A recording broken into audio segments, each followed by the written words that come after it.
Bonjour. This is a briefish history of Assassin's Creed.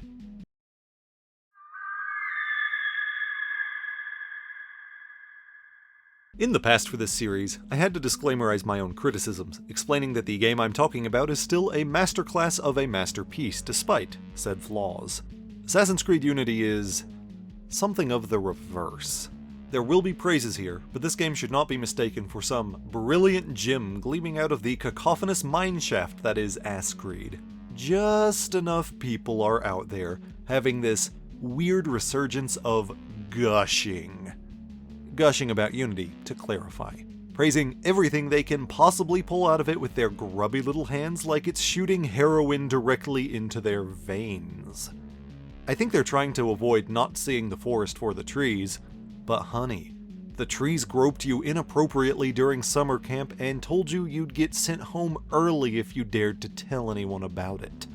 You're allowed to not see the forest for the sex crime trees. In fact, by forgiving the trees, you're perpetuating a system of abuse in which the trees can keep getting away with their sins and their victims are discouraged from seeking justice. Sorry, my metaphor has gotten away from me. Back to Unity. Let's just tackle l'elephant dans la pièce. You know what it is, I know what it is, your alcoholic aunt somehow knows what it is, even though her Chardonnay habits have cleansed her mind of 38% higher brain function. Assassin's Creed Unity had one of the most notoriously buggy launches of all time. Faces forgot to face, physics forgot to physics. It was a nightmare. They had to release several patches, totaling several gigabytes, and then one of the patches was so broken on Xbox they had to patch the patch. But it's fixed now. No, it's mostly fixed now. It still has several well-known recurring issues. I personally experienced two major ones back in my original save, which was started after the game had been out for quite a while, with all of the patches. 1. I straight up couldn't complete the Nostradamus Enigmas, where you run around solving location puzzles by scouring the in-game database. I found the answer to the current riddle, and yet no amount of resetting or reloading would give me the prompt to select it. 2. One of the easier collectible trophies, to 100% clear out Versailles, also wouldn't pop. I've seen people argue these days that the real way to experience Unity is to play it on a PS5, but make sure not to download the patches because they will cap the frame rate. I hope I don't have to explain why a workaround like this doesn't boost my opinion of the game, but just in case, I'll give you another metaphor, this time without trees of disconsent. Imagine you have a mediocre slice of carrot cake, but future taste buds make it taste better. However, only if you take off the cream cheese icing. And also, the slice cost $60, and your old taste buds cost $400, and your new taste buds cost $500, and also were not widely available for years due to parts shortages from the COVID-19 pandemic, and also the cake caused the wider public to think, carrot cake is pretty bad. Remember the time it couldn't render faces? I know, I keep harping on things that aren't Unity's game design itself. I promise to get there ASAP. Unity did later have a wave of good press in 2019 after the Notre Dame Cathedral cosplayed itself at the end of Disney's Hunchback of said cathedral, because people got it in their heads that Ubisoft had usable 3D scans from Unity that could be provided for repairs, but that is blatantly incorrect. It's not Unity's fault, as a combination of copyright laws and playability changes make the in-game cathedral too different to be of any use, and both of those are valid reasons a game developer would alter the digital version. Now, Ubisoft did a couple of things, like briefly making the game free to bring attention to repair efforts, which is certainly not nothing, but don't go pretending Arno went and got forklift certification to cart over the raw materials and repair the damage by hand. Even if Unity were presented in a vacuum in its present state, with no bad press and a number of bugs more in line with other modern AAA games, there are plenty of design choices that keep the experience back at the level of mixed bag. We also need to reset some expectations. After the American portion of Ass Creed, there are a lot of gameplay features that don't return. This game went back to the historic city style of Altair and Ezio's games, and so things like naval combat and Wolf Galaga and wide open wilderness just didn't make sense to bring back. You know what they should have brought back? Multiple save slots, so that you can have multiple save files, like all of the other games had. Like a majority of games have had since at least the PlayStation 1.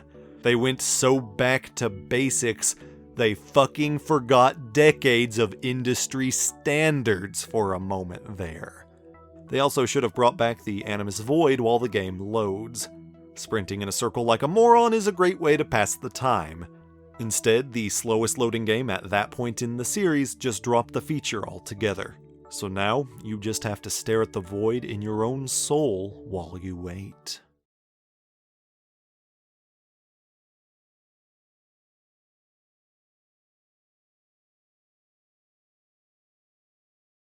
The setting itself carries a lot of baggage holding the game back. Unity is set during the French Revolution, but the history is presented wildly inaccurately, very frequently on the occasions it actually bothers to tie missions into historical events, which just sort of incidentally happen next to Arno with little other input. It otherwise treats the history as some boring nerd shit it can't be asked to look too closely at. Many of the inaccuracies come from pro-royalist historical sources that were discredited recently, and by recently, I mean through the 1900s. It leans so far into these that it feels deliberate. It's weirdly pro-status quo for a status quo that was, God appointed these rich people, shut up and keep dying poor. For example, when it actually bothers with the historical detail, this game creates a weird narrative that the French monarchy was unfairly maligned, even though King Louis XVI, amongst many other things, attempted to flee France to treasonously gain foreign backing as his power was waning, a fact that was never in question at any point in time. The most generous takeaway is that Unity is being obnoxiously centrist, except it gives significantly more missions with a more favorable light to the old regime. On rare occasions where cartoonishly villainous revolutionaries aren't your focus, and the royalists are shown as the bad guys, the game just recycles the revolutionary enemies, even leaving in their ham-fisted "I'ma commit cold-blooded murder for the revolution" dialogue unaltered. The game's focus is primarily on, look how scary the revolution is. And while yes, the Reign of Terror introduced some harsh problem solving, frequently by the fastest way to lose 11 pounds, and some people unambiguously crossed moral lines, usually by subjecting undeserving people to this radical new weight loss technique. It was in response to decades of horrible income inequality, a century of war after war, fears and anxieties of even more war from outside the nation, and proven attempts at betrayal by the upper class to undermine widely supported political movements. Broadly ignoring these to say, ooh, spooky scary. You only get to see the part where people lashed out after being pinned into the dirt for generations by rich elitist bastards. Comes across as propagandistic for a ruling class the modern world pretends it has left in the past. The French Revolution was a messy and divisive affair. But then again, so was the American Revolution, and the series handled that one okay. It goes so far into counter-revolution that a recurring world event routinely has motherfuckers getting shanked by strangers in the streets, which is not how the Reign of Terror was going to kill you when it wanted you dead. It would enroll you in Weight Watchers. You don't have to believe me. I've linked a video in the description where a motherfucking historian explains the issues. The themes of this game aren't even consistent with the rest of the series. The head honcho assassin, Honoré Gabriel Riquetti, Comte de Mirabeau, was an advisor to the Treason King. IRL, he espoused moderate stances supporting a constitutional monarchy, until after his death it was discovered he was getting paid by King Louis and Austria, a country not exactly friendly with France at the time. Ubisoft elected not to include those specifics in the plot, but in-game, he's still a close enough pen pal to the king that his correspondences with the king divulge the existence of the assassins. It's a plot point. Neither the historical figure nor the details included in the plot make any sense for an assassin. The assassins exist on the principle that the pointy solution is the only way to deal with someone in power, because said people frequently dictate themselves free of judicial repercussions for their crimes against humanity. It wasn't even that long beforehand that tyranny of King Washington was shoving the message of power corrupting absolutely right in the back of my throat, and I fucking loved it. So it's weird to see the series attempt a 180 here. Even the titular Unity creates thematic friction. The idea is that some of the assassins and some of the Templars are trying to play nice. We've already seen how that doesn't work, and that was when both themes were being presented correctly. Most of the assassins and the quote, good Templar faction are basically just trying to be as non-interventionist as they can to coexist. It makes the assassins look lazy, and it outright bastardizes the Templars. Ideologically, the Knights Templar believe humanity has to be intervened upon with a firm hand lest everything go to merde. They're compelling villains when they're consistent. Here, they just ain't. What the game keeps trying to push is the good Templars basically just pine for the old days when people didn't revolt against the king's government and aren't really shown doing much other Templar scheming. The bad Templars are a bit more consistent, but in a way with worse implications the more you consider it. They're only pretending to fight for the people's rights so they can manipulate everyone. It's a common trope used in fiction when revolutionaries are bad guys, and it originates from highly propagandized royalist sources of the day. Unfortunately, some such sources, like Histoire des Jacobins, were anti-Semitic, claiming secret Christian-hating conspiracies of certain minorities, wink, were actually the driving force behind the revolution to try and discredit popular support. I don't think Ubisoft intended to just swap the word Jews with the word Templars and call it a day, but considering the way Templars have been depicted controlling, for example, the world's financial systems since Game 1, it's grossly negligent to set the story up this way. Best case scenario, emphasis on gross. It's such an icky source to use that even when removing the hate speech from the equation, it leaves a fucking awful residue all over that portion of the story. In the earlier games, this depiction is a scathing criticism of capitalism, but here they retreat from making that connection too explicitly, so all we're left with is a secret cabal that literally says their plan is to get rid of the real, and subtextually justified, world leaders so they can rule it with the power of gold. That's disgustingly close to messages given by hate groups. Much less significant, but more immersion-breaking, they gave all of these French people English accents. Apparently it would be unbelievable or unrelatable or something for the French to sound French. It's very jarring.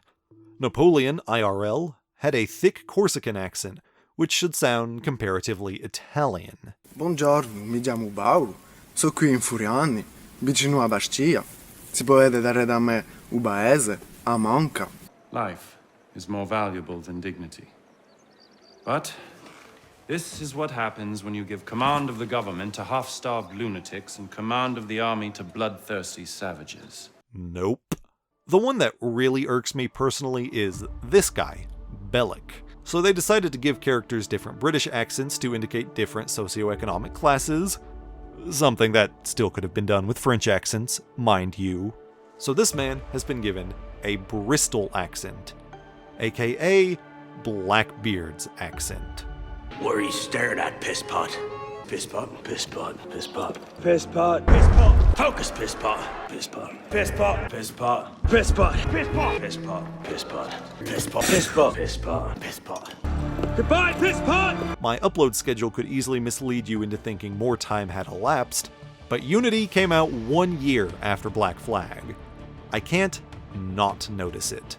Lore-wise, it makes no sense why the Animus would change the accents. The previous games always just used appropriate French accents. You must learn how to speak French. It would mask your barbaric sensibilities. including Rogue, which was a simultaneous release. Trust me, you will sell those lobster by the ton in France. Ah, the cabbage farmers return. The only time Rogue gets it wrong is when it crosses over with Unity. Some of Unity's fans are willing to concede these points are flawed, sure, but it's the gameplay that makes the difference in this game. I admit this is a better argument. Yeah, that was an implied but. There are still many buts yet to come. The main advertised hook is the co-op, where you and some friends can do missions together. Not all missions, mind you, just certain side missions. In the long run, it is better they divided the content like that. Multiplayer, by its very nature, is going to have a shorter shelf life than a single-player game. So long as you have hardware that can run it, and patience for the bullshit old game developers used to do, you can always go back to a single-player game. I can pull up and play Bubble Bath Babes right now. I don't necessarily want to, but it does have 8-bit badonkers right there at any moment a player wishes that curves were pointier. Multiplayer, though, is always a here and now kind of thing. Once most other players have moved on, you often can't play it even when you want to. So at least this way, most of Unity is not impacted by the inevitable smaller player base. However, co-op still casts this weird shadow over most other design elements that can't be denied, and it's really weird that the co-op was their marketing and design focus when the co-op doesn't matter to such a large amount of this game. There was also yet another considerable controversy when people realized none of the co-op assassins get to be women. Ubisoft's answer was, unimpressively, women are difficult to animate. In truth, they just wanted to slap new dude faces on Arno's body and call it a day. Also, a proud company tradition of sexism. You'll see this article pop up again for at least 3 more games. Fine, you caught me. It's higher than 3. With that being said, you probably want to know how co-op is. It's fine. If you like hopping into a game with a mic and a group of close friends/fuck buddies, you'll probably have decent fun with it. If you're hopping on with random strangers, it still works well enough, just expect a lot more willy-nilly things like uncoordinated morons taking each other's kills and scattering to the wind unprompted. Also, the first time I got into a 4-player mission while recording for this video, the NPC companion broke and wouldn't go anywhere until we all walked out of range to let the mission fail and restart from the beginning. No, it's mostly fixed now. You can also play the co-op mission solo, which will sometimes be necessary these days based on the lower player base, though they will obviously be a bit more difficult this way. Maybe save those for the late game when you have the means to handle things alone. Armor is now more customizable, with each piece giving different stats and appearances. So if your buddy wanted to be a big tanky distraction while you were a super sneak, you could both build your armor up that way. Sadly, the differences end up just too minor to do anything exciting until you've spent approximately 700,000 French dollars, not accounting for inflation, for all 5 pieces to a high-level set. And most things just feel like jack of all stats with one slight area of expertise. Different pieces from different sets also often clash visually if you mix and match, and some of the color choices, shall we say, break the second tenet of the Assassin's Creed. I call this one Big Bird. Parkour has a new feature. Since day one, there's been a climb upwards button, but if you wanted to get down without a leap of faith, you either did the awkward drop and catch method, or you just swallowed the fall damage like a man. Parisian buildings are, on average, tall, so that won't work so good. Thankfully, Arno has another button dedicated to parkour, but downwards for smoother descents. It's a small change, but it's very welcome. This, plus a very in-depth parkour system, makes the freerunning a very fun gameplay system to play around with. Time for the butt. Parkour animations look very floaty, as though Arno's ascot is filled with helium. Once I noticed it, I couldn't unsee it. He also gets real stuck sometimes, in ways where it is harder than the parkour of the past just to get unstuck. Combat bears a resemblance to what came before, except it's been nerfed, presumably to accommodate co-op. You can still counter and dodge and use tools reasonably similarly, although sometimes using the tools has a weird delay during combat, causing me to accidentally use 2, but the killstreak system, which has been around since Brotherhood, has vanished. My guess is to prevent one player from hogging all the glory. It's a weird omission, since it now leaves the combat feeling a little emptier and much more generic, but it also introduces a feature that could allow a crappy co-op partner to hog all the glory. Enemies don't die when you kill them. Not at first, anyway.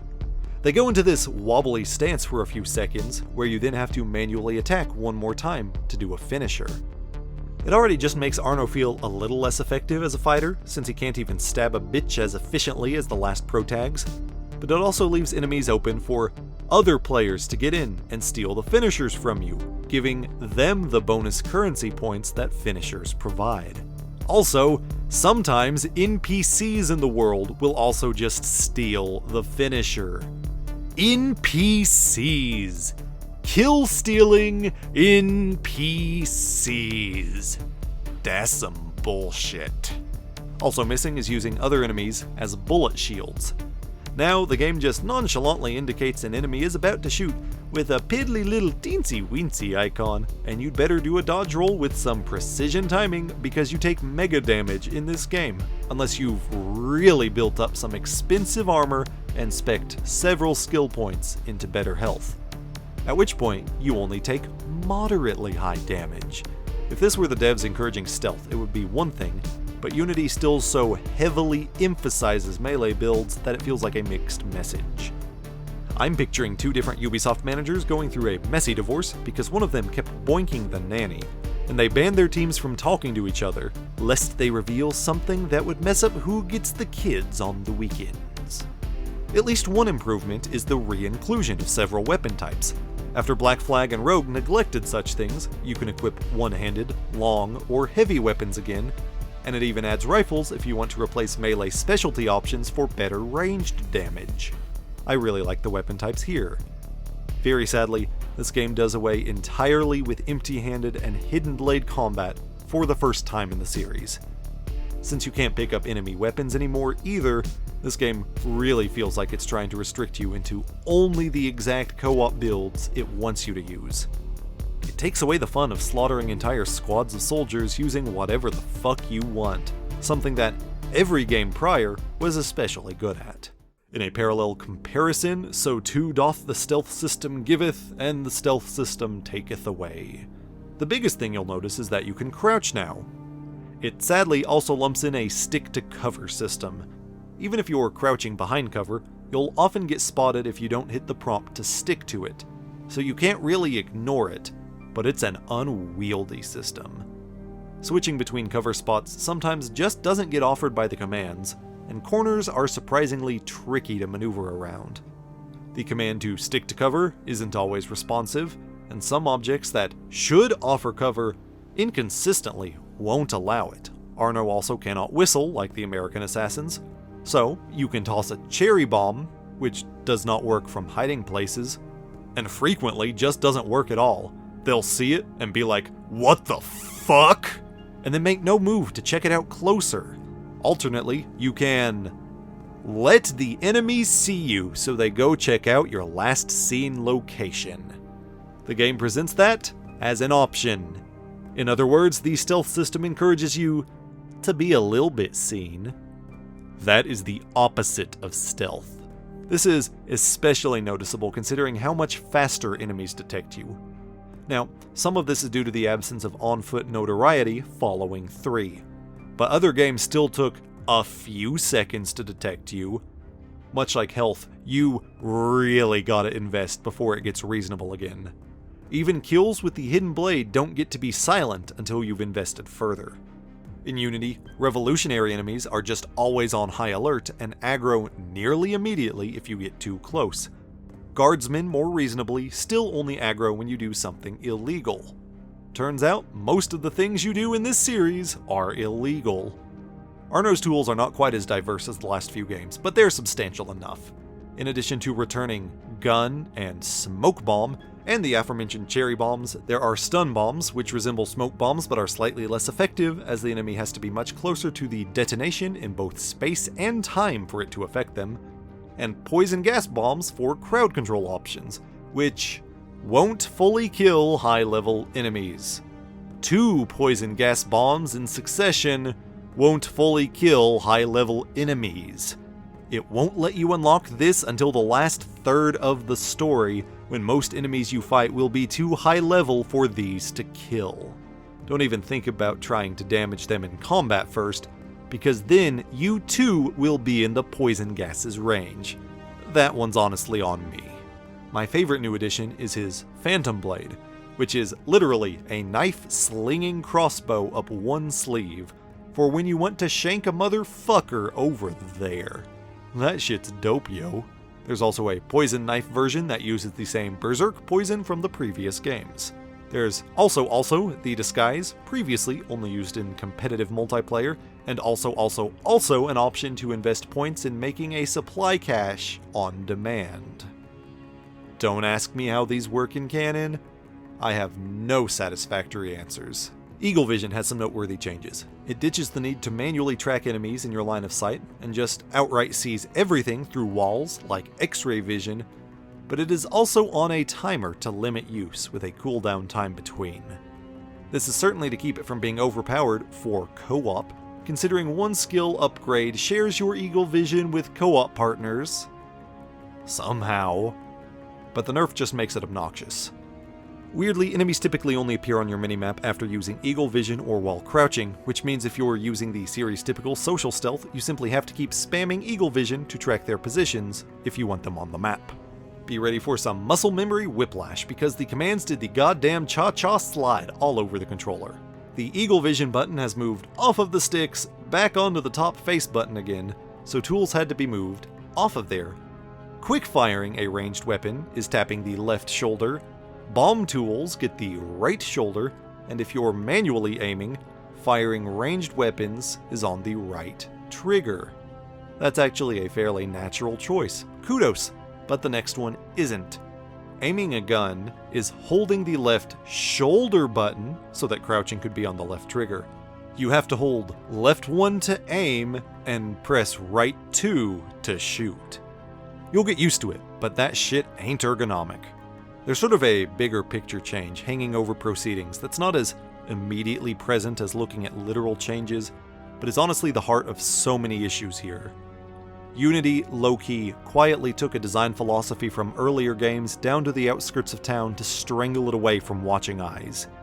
See, while these games have not been full sandbox titles by any stretch, they certainly had several elements of them.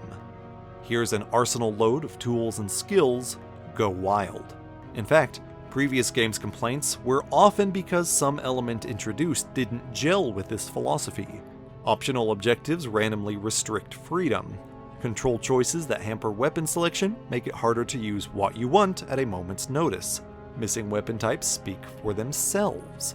Even something like bomb crafting, which should provide additional freedom, nerfed itself because different types either felt redundant or arbitrary, making the system feel like artificial promises of freedom instead. But those games still encouraged your freedom in the broader picture. Now sure, some of the tools and abilities had to be bought or unlocked, but most things have always been included naturally. Unity doesn't want to give you this same freedom. So many default options from before are locked behind skill points, so you have to keep up the grind to do the same thing.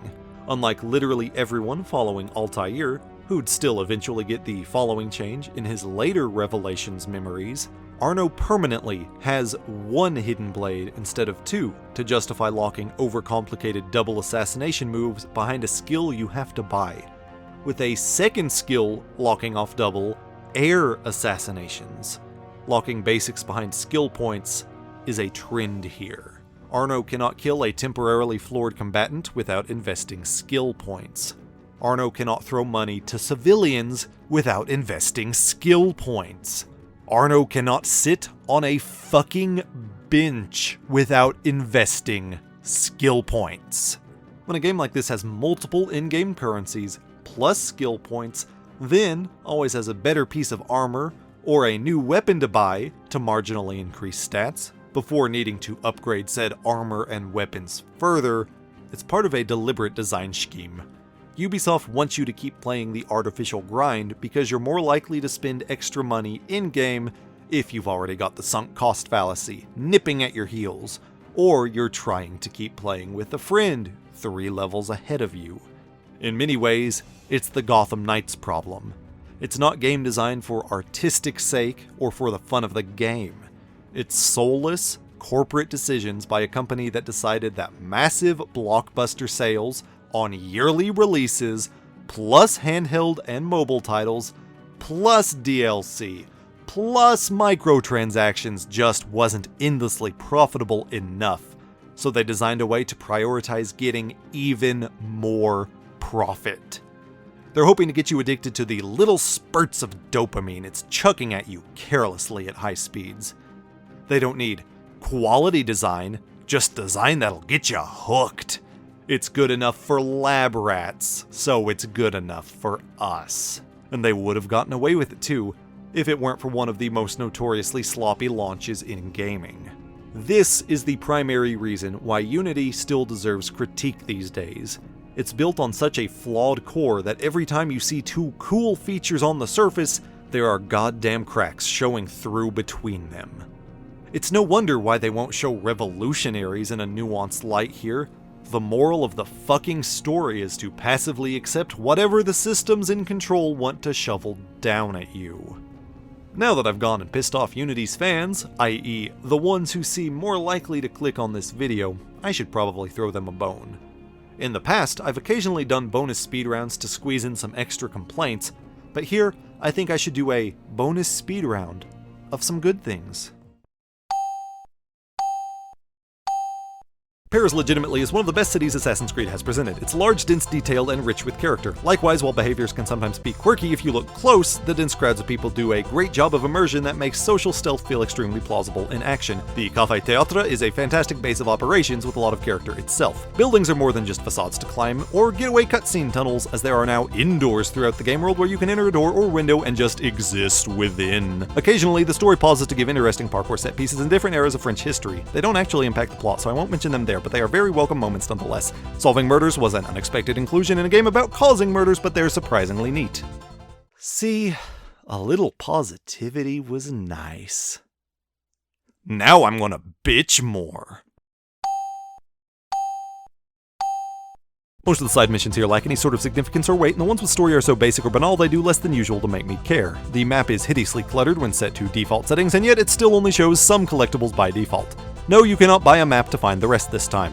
Unless you use the currency you can buy for real money. Not only is lockpicking gated behind 3 skills costing 17 skill points total, this is also the worst lockpicking minigame I have played. It's like that one game at Chuck E. Cheese designed to waste your tokens. Cockades, despite being a supposedly real tangible thing Arno collects, often just magically float in one spot in the air. At least feathers were always shown to be sitting on something. World events happen way too quickly in rapid succession, even if you're in the middle of a mission, and almost always default to the most basic two: kill criminals or tackle the thief, even though there are several others. One spoilery scene we'll talk about in the story portion repeatedly teleports swords I didn't have equipped into Arno's hand for multiple cutscenes in a row, because apparently they couldn't fathom why someone would want to use 3/4 of the weapon types they provided. There is no good way to counter enemy flashbang grenades. By the time they're thrown, you're typically too stuck in combat and their radius is too large for you to actually get free. You can no longer pet dogs. Why would they remove this feature? Arno is a heartless bastard. Storytime. Much like Liberation, we are playing a video game inside of our video game. Abstergo has released what appears to be a live service thing called Helix that offers several different genetic memories as playable experiences, and despite being only a few seconds in, I have to pause because Unity has accidentally muddied the waters. Several of the fake options shown here are the memories of the previous Assassin's Creed games. The Liberation of Lady Aveline is presumably either the full canon name in universe or an updated re-release for Helix, so it's fine enough. This one is mostly justified for Edward's memories, since that's the product the developers in Black Flag were making, except they got the name wrong. Devils of the Caribbean was a feature film, and the gaming experience is supposed to be called Pirates of Nightmares. Even assuming Abstergo is censoring the balls off of information they don't want public like they did in Liberation, these create issues. Black Flag, the game released just the previous year, remember, explicitly showed corporate videos rejecting Altair, Ezio, and Connor's Memories as viable projects to release. It's not impossible that corporations are out there changing their minds on the dumbest of whims. Try being a fan of DC films at any point following 1978. However, it is so goddamn sloppy that 2 sequential games couldn't even keep it straight. Even casting that aside, the decisions are questionable. Sure, Hatham is one of the best characters for Abstergo to choose. He's charismatic, devoted to his ideals, skilled, so on. But the Borgias? Once you take out all the incest, you're left with a family that ran Rome poorly and then died. How is that a fucking triumph? Also, Ezio did not wear those robes while operating in Florence. Ubisoft fucked up the details for their most beloved protagonist in their most beloved game. Moving on. The only playable experience here is the tragedy of Jacques de Molay, the last, wink, Knight Templar Grand Master, mostly seen through the eyes of his advisor BFF. King Philip has sent an army to arrest them, so Jacques sends his buddy boy to have their cool lightning sword and his diary hidden away. Props to the devs, the Sword of Eden accurately matches its design in Assassin's Creed 2's lore, even though it was only a .png file there. They begin to get hunted by a recolored Altair, and so while the advisor is able to get the knickknacks put into storage, he promptly gets killed following. Jacques is burned at the stake, swearing vengeance will be cursed upon the king's bloodline. We're interrupted by a transmission from the modern assassins. This woman is codenamed Bishop. We never learn her real name. It may appear that she's reaching out to random gamers for help because the game does a piss-poor job explaining some of this, but she's actually reaching out to the Initiates, a vaguely defined group of hackers loosely allied with the assassins. I'ma be real, guys, I don't really like her. She feels less like a character and more a way to artificially railroad the plot, randomly butting in to keep the main story moving and to narrate exposition dumps. And her delivery feels like Ubisoft being a little condescending towards we, the players. Sean, going by the codename Deacon, is helping her, so at least that's neat. Anyway, she's like, Abstergo's secretly having gamers sort through genetic data for them. Except she says it in an even vaguer, dumber way than I just did. Abstergo is using you, hijacking your neurons to help them sift through genetic memory data. That feels like an unnecessarily risky way to run your secret global schemes, Abstergo. Anyway, she sticks you in Arno Dorian's currently unsorted genetic files for secret reasons. We start off with little dweebus child Arno going to Versailles with his daddy, Charles Dorian, overlapping with Rogue's Versailles mission. I'm sure this will end well.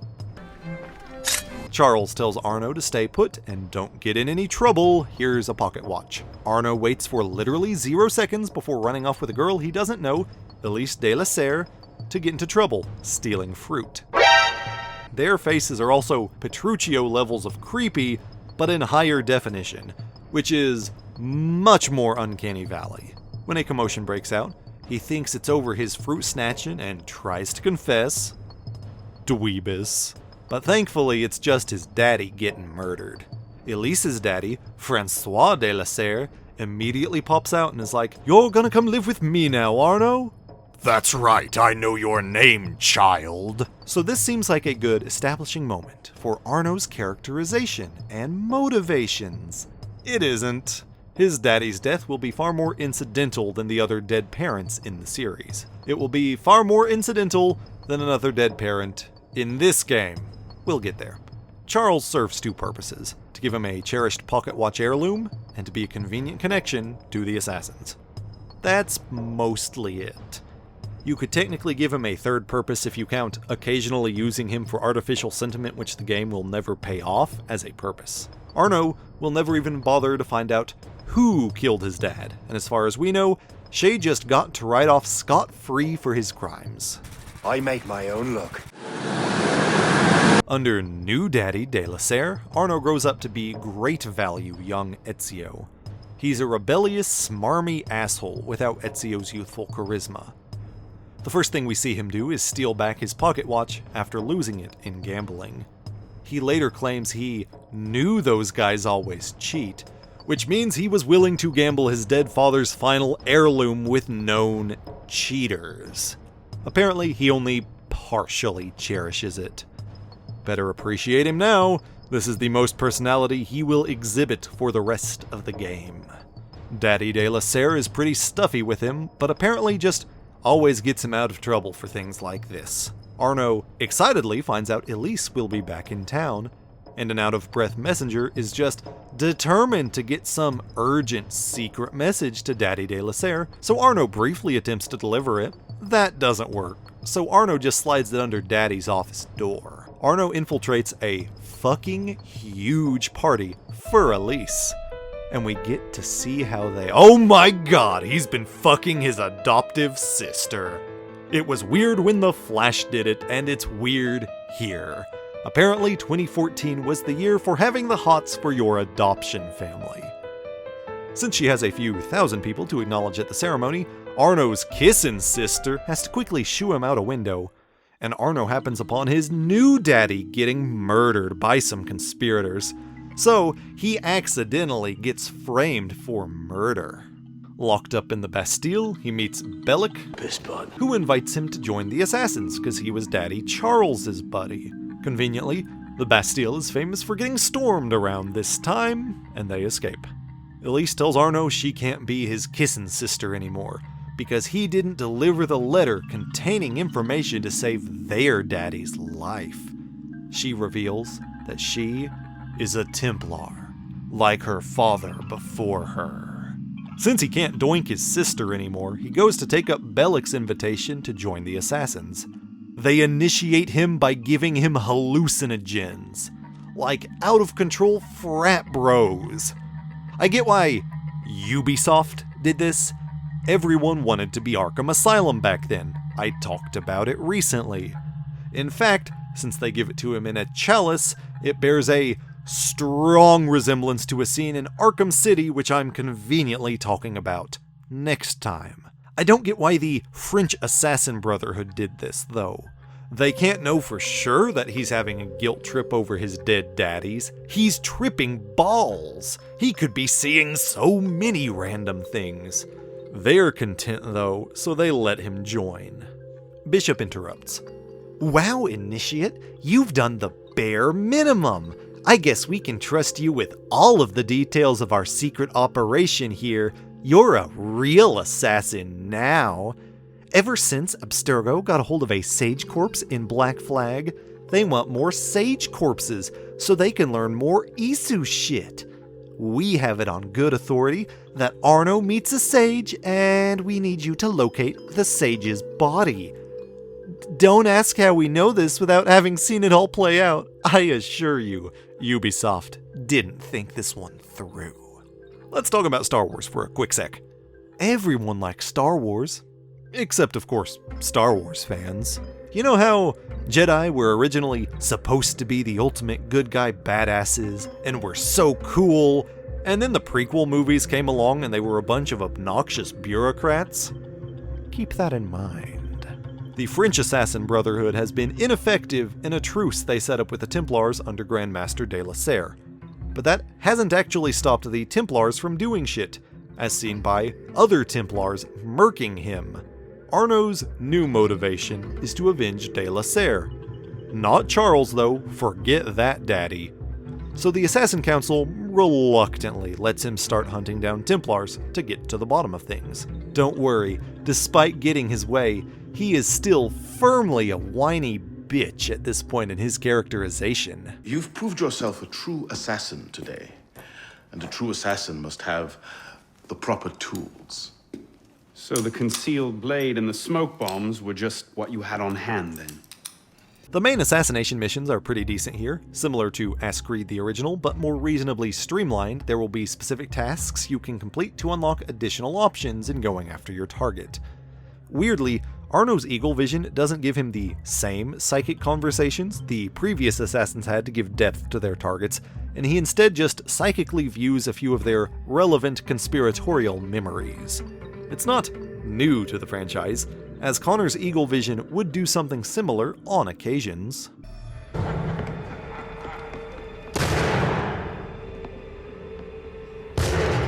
But since this is the only way Arno's vision does it, it does mean most of the Templars are back to being the most individual of one-note caricatures. As he investigates, Arno makes some new allies, like the Marquis de Sade. If you don't know him, congratulations. He's the disgusting, make your skin crawl kind of pervert. The term sadism, like you get off on hurting people, is named after him. He was a sex criminal in some of the worst ways you can imagine. Assassin's Creed Unity made a literal sex criminal one of your allies. They could have included fucking anyone, and they went with the sexual predator.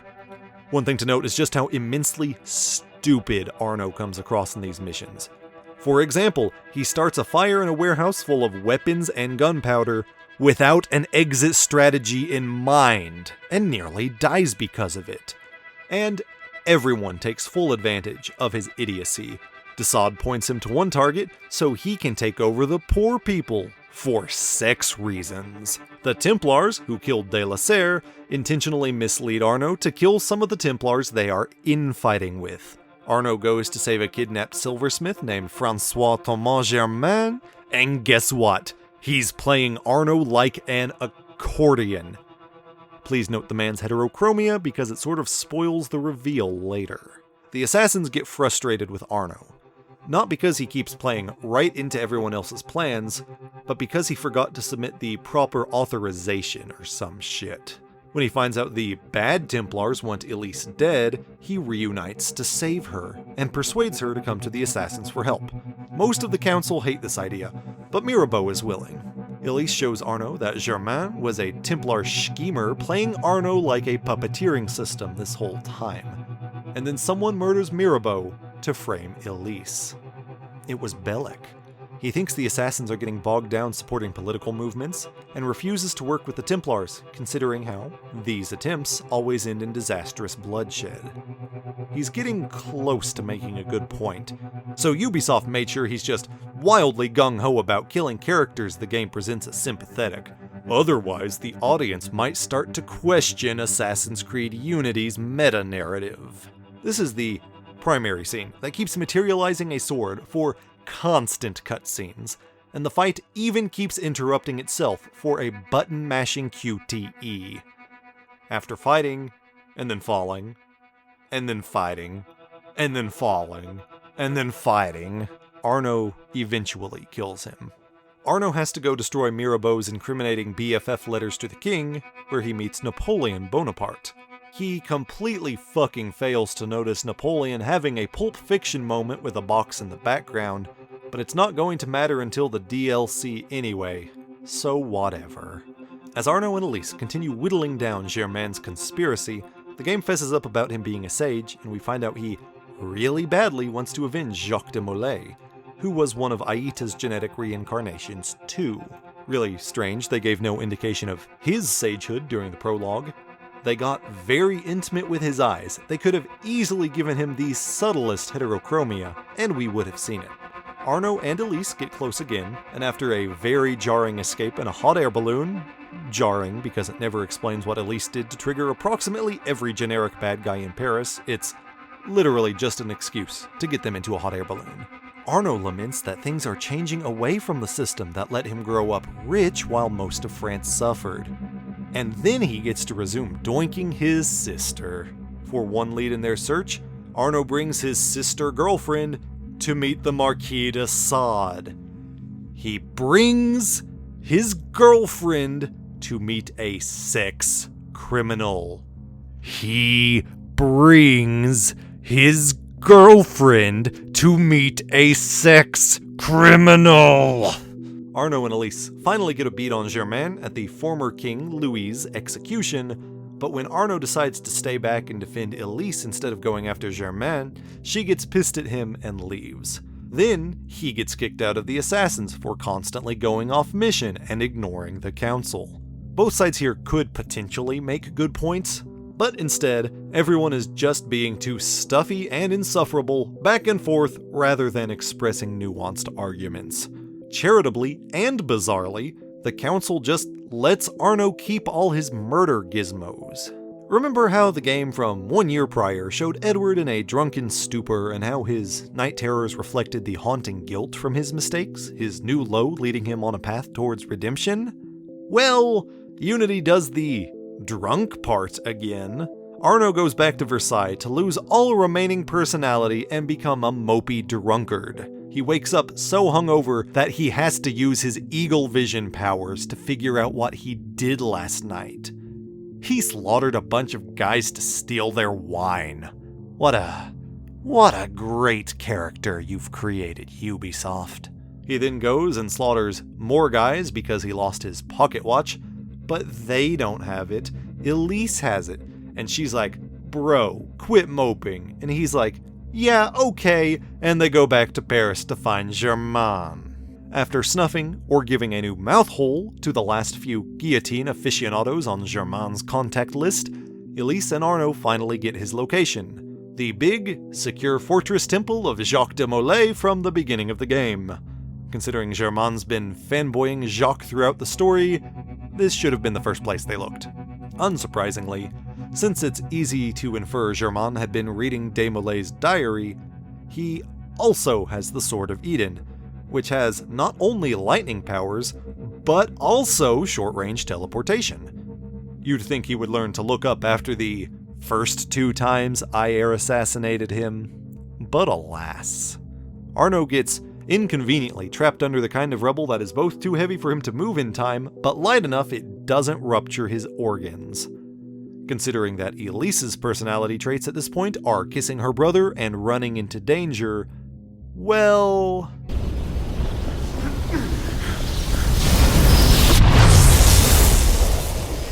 neat. Arno finally takes out Germain, and interestingly, this is the one time he gets to have a full conversation in the memory corridor with his target. I'm just speculating, but since Eagle Vision is lingering remnants of Isu senses, and Germain is genetically Aita, I'd wager it's actually his Eagle Vision helping Arno see all of this. Either way, this is a great opportunity to drop some sort of interesting new tidbits about sages, or the Isu, or something like that. No? Nothing? Unity, you have nothing to add.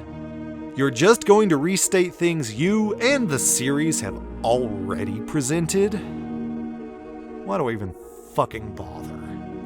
Arno mournfully monologues the explanation of the Assassin's Creed to himself, for the slow students who misunderstood it in the back of the classroom, not dissimilar to Ezio at the end of Revelations.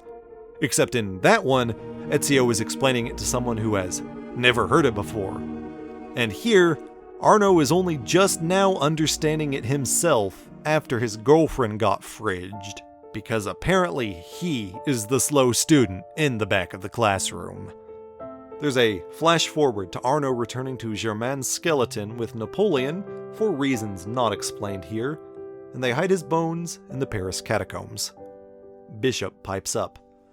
"Phew! His bones will be too decayed and mixed in with the other bones for Abstergo to possibly get a hold of his genes." To repeat, in summary, the entire purpose of playing this game. The sole reason for exploring Arno's memories was a complete waste of time. If you had done nothing, if Bishop had sat at home making do like a country gal instead of contacting the initiates for help, not a single thing would have changed. The writers rendered this entire effort meaningless in the span of seconds. The fucking end. Guys, I'm tired. Making the series is something I do out of a place of love, and it's exhausting having to be this negative for this long. I'm taking a quick Ass Creed break and covering Arkham City for my next briefish history video, and things will actually be a bit more positive when we return to Dead Kings following that. Subscribe if you'd like to see either of those, and a like and a comment will help get more eyes watching. If nothing else, you too can give your impassioned takeaway down there.